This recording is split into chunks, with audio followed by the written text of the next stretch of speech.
Algunas veces se presume que la espiritualidad conlleva una conducta moral intachable.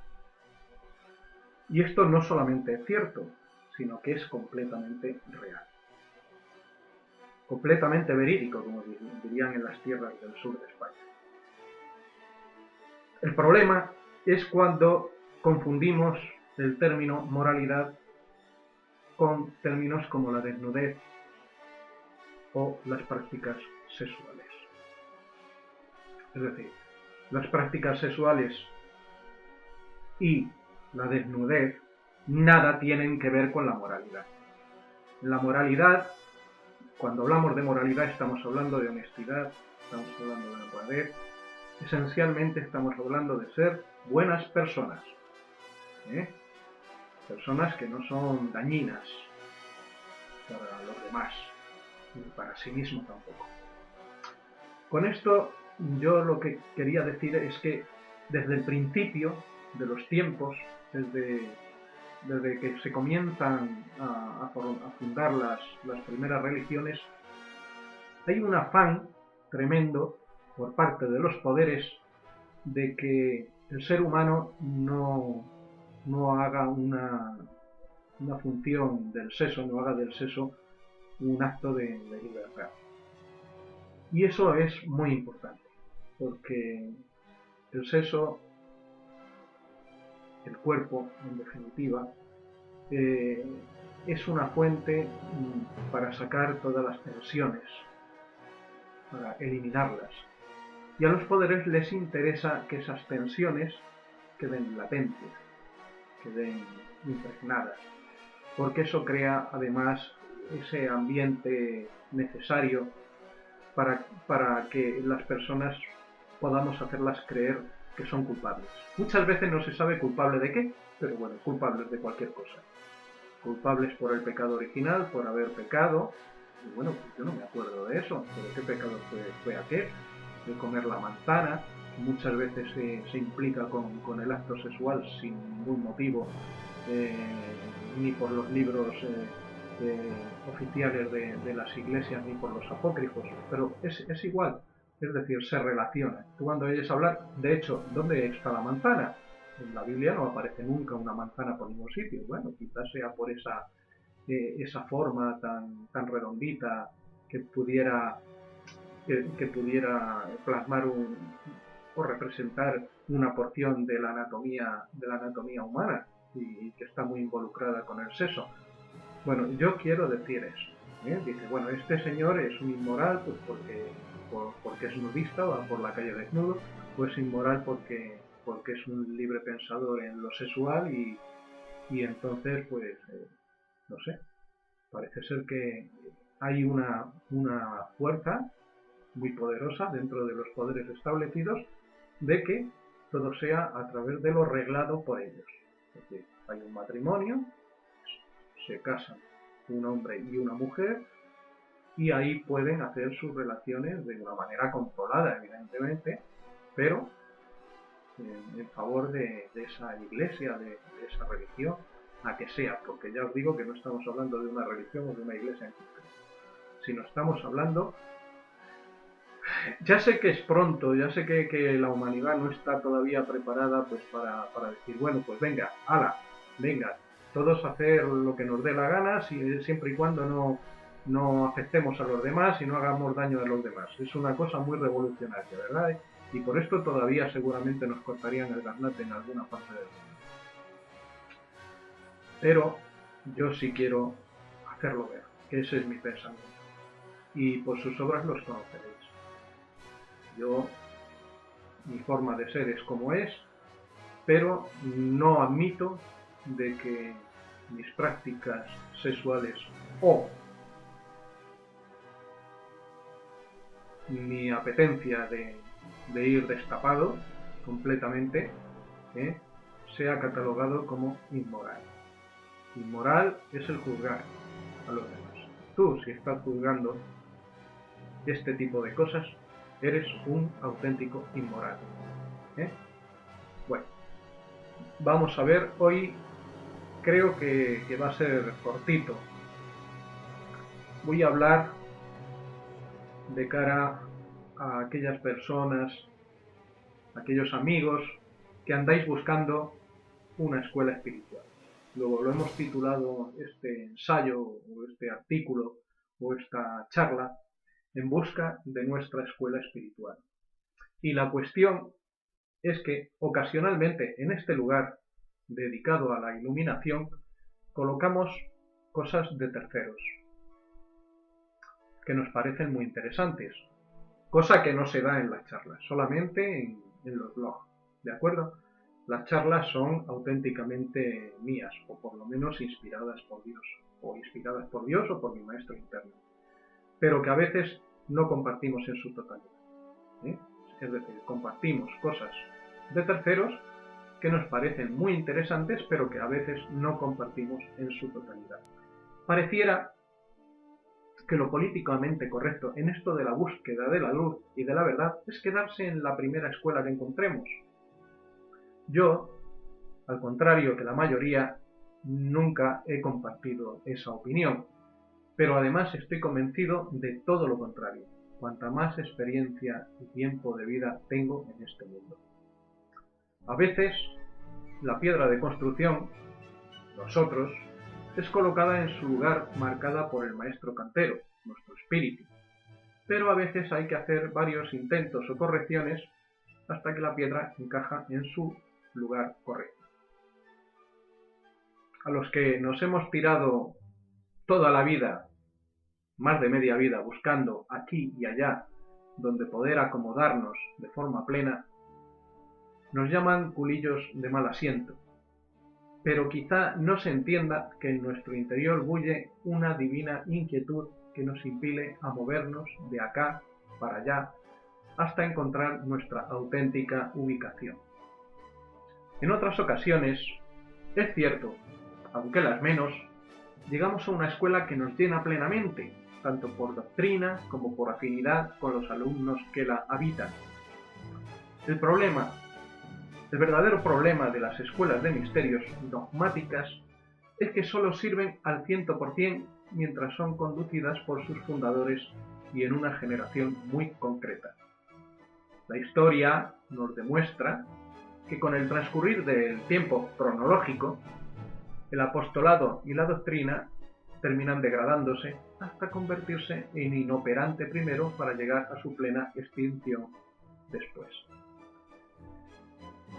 En muchas ocasiones creemos que es nuestra personalidad, nuestro yo chiquito, quien nos impulsa a picotear de un lado hacia otro, en busca de no se sabe bien el qué, pero nosotros estamos plenamente convencidos de que se trata justo de lo contrario, de que es nuestro propio ser interior quien, de forma subliminal, nos va dirigiendo de aquí para allá hasta nuestra ubicación final en el templo de la humanidad, junto a las piedras que mejor casen con nosotros y según la marca dejada por el supremo diseñador, el gran arquitecto del universo. En muchas ocasiones infravaloramos el poder de nuestro espíritu para manejar, como la parte humana del centauro que es, a su contraparte animal, y así es cierto que hay una lucha permanente por la supremacía entre ambos. Pero también, y no es menos cierto, que el final feliz de esta historia hace mucho tiempo que ya se escribió. Por lo tanto, querido amigo, querida amiga, si acabas de empezar en esto de la búsqueda, yo no me preocuparía tanto de si ahora estoy aquí y mañana allá y al otro lado en Acuyá. Lo importante es que permanezcamos en permanente movimiento, porque si hay algo que sí está en contradicción con la vida y con la búsqueda de la luz, es la rutina y la consiguiente cristalización. La cristalización espiritual nos mantiene dormidos, sordos y ciegos hacia la luz.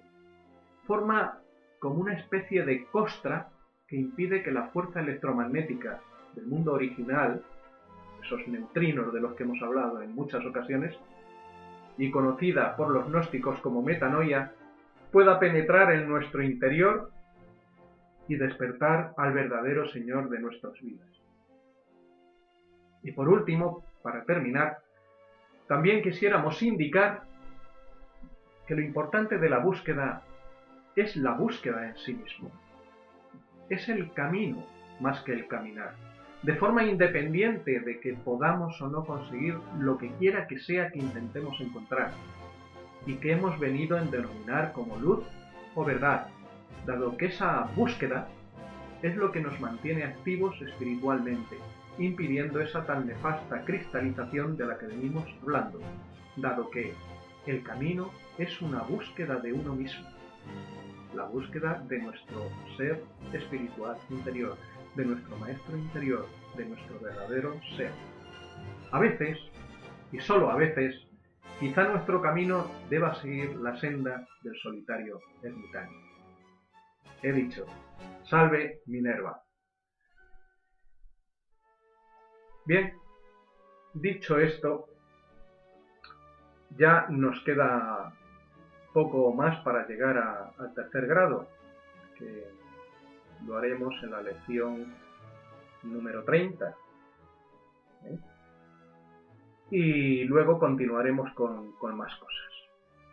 Pero jamás, nunca daremos ese salto hacia el interior del templo. Ese salto hacia el interior del templo, si lo hiciéramos aquí, en primer lugar, estaríamos incumpliendo una serie de juramentos. En segundo lugar, tampoco le serviría de nada a nuestro espectador, a nuestro curioso visitante, a nuestro expectante oyente, no les serviría de nada. Y en tercer lugar, bueno, pues queda esa semillita para el que se vea llamado, pues poder integrarse en alguna de las escuelas, en alguna de las instituciones, en alguno de los templos de iniciación, en alguna de esas escuelas de misterios que ahora se llaman tan... Se ha puesto de moda llamar las escuelas de misterios, aunque eso fuese una cosa tan antigua como de Egipto, e incluso de donde no tenemos prácticamente historia, de la antigua Sumeria e incluso antes, de esa prehistoria de la que no tenemos ningún tipo de documentación por el motivo que sea. Nosotros consideramos que hubo una humanidad anterior, porque no sé, los propios científicos no entienden de dónde surgió la civilización de Sumeria. Dicen, bueno, Sumeria tuvo que haber tenido un principio en algún otro sitio, no puede crearse una civilización tan enorme de la noche a la mañana, o sea, no se puede que el hombre fuese caminando casi a gatas y pintando en el interior de las cuevas garabatos y de golpe y porrazo supiera escribir, supiera hablar, supiera hacer construcciones, geometría, conociera las constelaciones del zodíaco. Es decir, hay una posición, una sección dentro de los científicos que nos dicen que es posible que pudiera haber una civilización anterior que por el motivo que sea todavía no hemos encontrado, porque ha desaparecido. Quizás fuese una catástrofe natural, no sabemos si fue provocada o no provocada, y esa catástrofe natural pues provocara pues que el mundo cambiara, que muchísima gente muriera, que quedaran solamente unos poquitos aislados en diferentes partes del mundo y que partieran desde cero. Y desde cero han llegado a lo que nosotros somos ahora mismo. Pero que es probable que sí que hubiera una civilización anterior. No decimos que tan avanzada tecnológicamente como es la actual, pero sí con un gran conocimiento, vamos a decir, de letras, ¿verdad? Incluso de matemáticas y geometría. Lo llaman los atlantes, otros que existía otra Lemuria o diferentes diferentes territorios por ahí que podrían estar hundidos. Y ahora hay una tesis muy importante y que podría decir que podría encontrarse algo en el Polo Sur. Algunos científicos dicen que eso es imposible, puesto que el Polo Sur existe tal cual desde hace cientos de millones de años, y claro, si esto es así, es imposible que allí hubiese nada por el estilo. Pero bueno, esperemos que los avances científicos y las nuevas investigaciones nos vayan atrayendo algo al respecto. Evidentemente lo que está claro es que es muy difícil que hubiese una civilización tecnológica al estilo como la conocemos ahora, basada en el acero, en la electrónica. y todo este tipo de cosas, puesto que si no, algo se hubiese encontrado un microchip, se hubiese encontrado un tornillo, se hubiese encontrado algo, una pieza del fuselaje de una nave, y sinceramente lo que se encuentran son similitudes, un pájaro que parece un avión, una persona que está acurrucada que parecería que está dentro de una nave espacial, pero también se podría interpretar como que está incrustado en el seno materno para volver a nacer. Es decir, no hay una demostración clara de que esas apariencias de extraterrestres evidentemente fuesen extraterrestres. Nosotros sinceramente pensamos que hubo una civilización anterior a la Sumeria, que fue la que dio origen precisamente a la Sumeria después de un cataclismo, que partes de la humanidad que no estaban compuestas por los científicos, por los grandes investigadores, dieron lugar a la humanidad que se encuentra en el resto del mundo, relegada, que empezaron a surgir desde nada, pero que probablemente esa porción de la humanidad más preparada, más científicamente más activa y con personajes de más de renombre, pues fue la que sobrevivió en Sumeria, y por eso es por lo que la civilización aquella prosperó en tan poco tiempo y surgida prácticamente, aparentemente, de la nada, y basada su historia en una extraña mitología. ¿Y por qué mitología en lugar de hechos históricos concretos? Podrían ser por dos motivos suficientemente creíbles. El primero, porque el tema de la historia es una forma literaria. Es decir, lo mismo que la historia la podemos escribir como se escribe actualmente, se podría escribir de una forma mítica, de una forma jeroglífica, por decirlo de alguna manera, para dejarla solamente a la vista de los iniciados. Es decir, que solamente los iniciados pudieran interpretar esa historia. Entonces, nosotros estamos convencidos de que precisamente la mitología es una especie de historia del pasado. No quiere decir de que las cosas fuesen de la manera tal como se describe al pie de la letra, sino que de alguna manera se está tratando de decir algo a unos iniciados que saben que cuando se está hablando del centauro no se está hablando de un animal mitad caballo, mitad persona, sino que se está hablando de un ser que es mitad humano y mitad animal, como podría ser el propio ser humano, es decir, una humanidad espiritual divina y una carnalidad que está representada por su propio cuerpo, que es el vehículo que le mantiene. Bueno, sobre el tema este y otros temas más profundos seguiremos hablando con posterioridad, pero quería dejar aclarado este tema. O sea, nosotros no creemos que hubiese habido seres extraterrestres o seres tecnológicos super avanzados basada su tecnología en el acero, en la energía nuclear. Es posible, pero que hubiesen llegado a esa energía nuclear por otros conductos diferentes a los que nosotros hemos llegado, por unos conductos más alquímicos, si se quiere, más naturales, no tan científicos y tan retorcidos. Sí, la verdad es que nuestra ciencia es bastante rebuscada. Probablemente se podría llegar a los mismos caminos por otros vías más fáciles, pero evidentemente es el camino que nuestra ciencia ha decidido coger y es por donde vamos. Y bueno, dicho esto, pues quedamos aquí ubicados pues para mañana, para pasado mañana, para el mes que viene, para el año que viene, para la vida siguiente, para cuando sea, chavalote. Venga, chavalotas.